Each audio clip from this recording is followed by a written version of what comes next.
بسم اللہ الرحمن الرحیم۔ پیج نمبر 149، آج کا پہلا ویلاگ نمبر 1، پیج 149، 149۔ ناظرین، اس کتاب جس کا نام ہے معارف القرآن، اس میں قرآن کریم کی تفسیر، تشریح اور ترجمہ رائٹر ہیں اس کتاب کے مفتی اعظم پاکستان حضرت مولانا مفتی محمد شفیع صاحب رحمۃ اللہ علیہ۔ سورۃ الفاتح سے لے کر سورۃ البقرہ تک، پارہ نمبر 1 سے لے کر پارہ نمبر 3 تک، اور رکوع ہیں اس کے 8۔ یہ آپ کی خدمت میں پیش ہے تفسیر۔ اعوذ باللہ السمیع العلیم من الشیطان الرجیم، بسم اللہ الرحمن الرحیم۔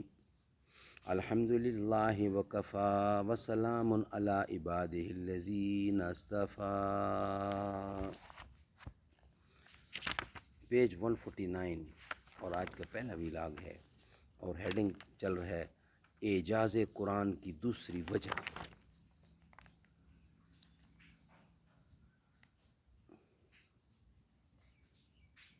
قوم اس پر مطمئن اور متفق ہو گئی اور سب سے یہی کہنا شروع کیا، مگر خدا کا چراغ کہیں پھونکوں سے بجھنے والا تھا۔ اطراف عرب کے لوگ آئے، قرآن سنا اور بہت سے مسلمان ہو گئے، اور اطراف عرب میں اسلام پھیل گیا۔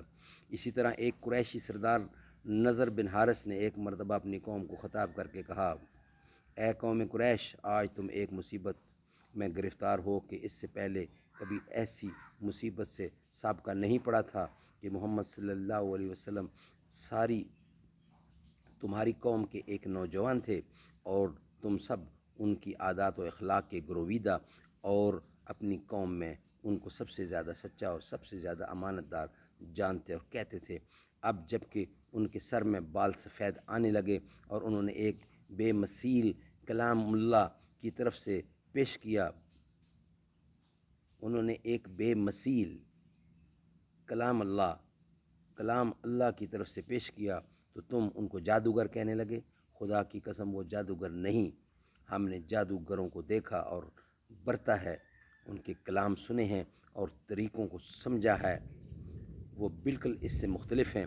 اور کبھی تم ان کو کہان کہتے تھے، خدا کی قسم وہ کہان بھی نہیں، ہم نے بہت کہانوں کو دیکھا ہے اور ان کے کلام سنے ہیں، اور ان کو ان کے کلام سے کوئی مناسبت نہیں۔ اور کبھی تم ان کو شاعر کہنے لگے، خدا کی قسم وہ شاعر بھی نہیں، ہم نے خود شعر و شاعری کے تمام فنون کو سیکھا سمجھا ہے، اور بڑے بڑے شعراء کے کلام ہمیں یاد ہیں، ان کے کلام سے اس کو کوئی مناسبت نہیں۔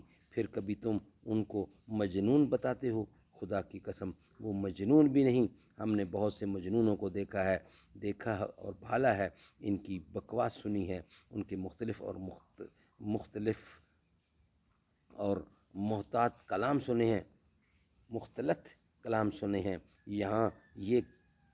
یہاں یہ کچھ نہیں۔ اے میری قوم، تم انصاف کے ساتھ ان کے معاملے میں غور کرو، یہ سرسری ٹلا دینے کی چیز نہیں۔